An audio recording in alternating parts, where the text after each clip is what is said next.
sjajno u teoriji, jer ja sam samo zlikovac iz stare video igrice koji ruši zgradu. I dobro, 27 godina sam bio čista nula bez prijatelja. Ali sad imam najbolju prijateljicu koja je najfornija klinka u igraonici. Hvala. Gledaj ovo. Lako gledaj izlazak sunca. Stvarno nema ni jedne jedine stvari koju bi u životu promijenio. Pa razmisli, ti i ja se možemo glupirati baš svaku noć. Dođe Litvak, odemo na posao, odradimo svoje, onda se igraonica zatvori i kreće sve ispočetka. Mislim, jedino što bi možda moglo biti drugačije je da ne moramo na posao. Ali sve ostalo, ne bi ništa mijenjao. Ej, a gdje je to sunce? Dobro, sada te lijepo ukopčamo. Znak za ukopčavanje. Litvak odavno nije ukopčao na ovoj igricu, ajmo vidjeti koja je. Može. Pardon, oprosti, hitno je, pardon.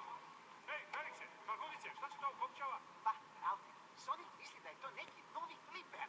A što ti misliš, ljubavi moja? Ma, kladim se u što god hoćeš da je to novi tlakovjer. Klinci ih obožavaju. Samo da su utrke, samo da su utrke, samo da su utrke. Vihri ili Fifi? Ma to je opet neki nogomet ili posvajanje psića.